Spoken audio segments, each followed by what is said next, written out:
So, I don't know if you guys know this about me. Probably not, considering this channel is new. But I'm a big fan of older cartoons. Despite the fact that I grew up in the '90s, I watched a lot of older cartoons on Boomerang. I did watch like Batman the anime series, Superman the anime series, Ed, Ed, Eddie, that sort of thing. But I also watched Johnny Quest, Pirates of the Black Sails or Seas or whatever that show was. Scooby Doo, A Pup Named Scooby Doo, the Herculoids. I watched all these old shows growing up with my dad, and I'm very grateful for that because, those shows are very well written. And I used to think they were modern day cartoons because, young brains don't comprehend that sort of thing. One of the shows I did watch with my dad was He-Man, Masters of the Universe. And I always thought it was weird how, weird he looked with the weird hair and all that. But I digress. It was still a good show, and I have many fond memories of watching it with my dad. Not too long ago, I'm sure everybody heard about the whole thing between Clownfish and Kevin Smith and Masters of the Universe Revelation or whatever that terrible show was supposed to be. I did not watch it. But yeah, apparently that show failed, but Netflix never gave up on it. So much so that they greenlit a Masters of the Universe movie. But looks like they gave up on that one. Masters of the Universe movie dead at Netflix after at least $30 million in development. Mattel shopping for new buyer. This is from Variety because, yeah, let's get into this. Masters of the Universe, a live action movie based on He Man and a slew of other popular Mattel toys, is officially dead at Netflix according to multiple Variety sources. Yes. Oh, I can't tell you how happy this makes me. I really can't.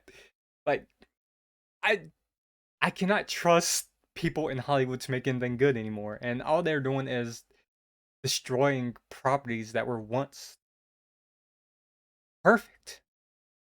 They were perfectly imperfect.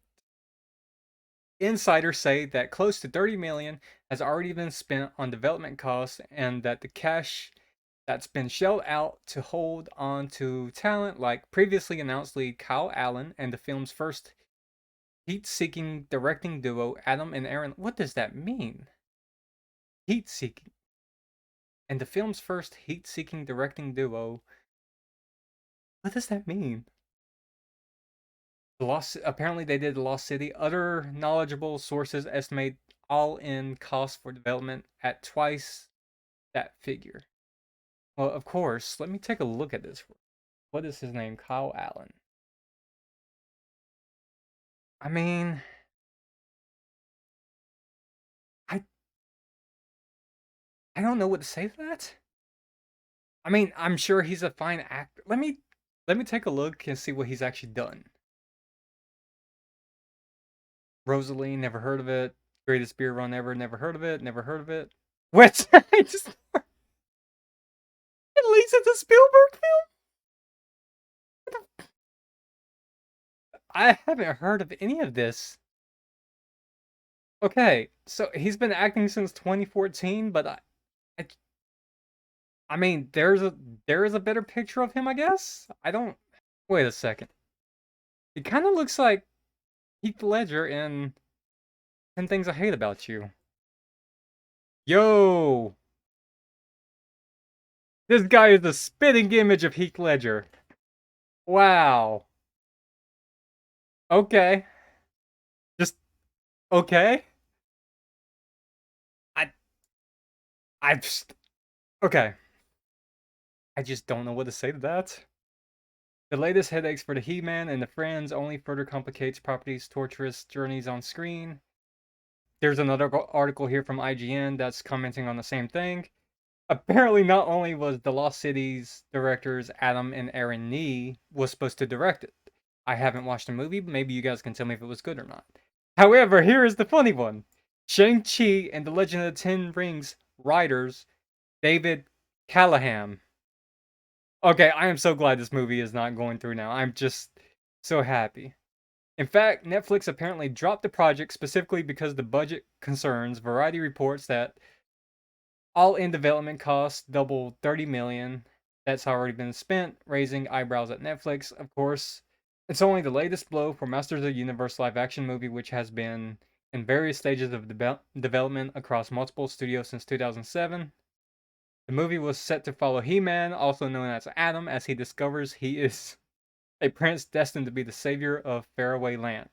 The rest of IGN's article talked about how this wasn't the first live action He Man. In fact, it was Dolph Lundgren in 1987. I vaguely remember that movie. Um, I can't say if you should watch it or not. So, yeah, I mean, I will leave links to the articles from both Variety and IGN if you feel inclined to want to read up more on this.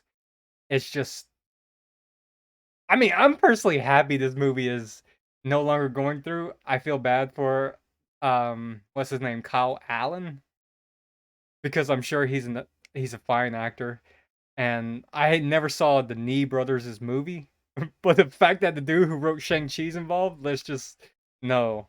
And it's even better that this was a Netflix production that's being canceled, because we already seen what they could do with He-Man, and it wasn't very much.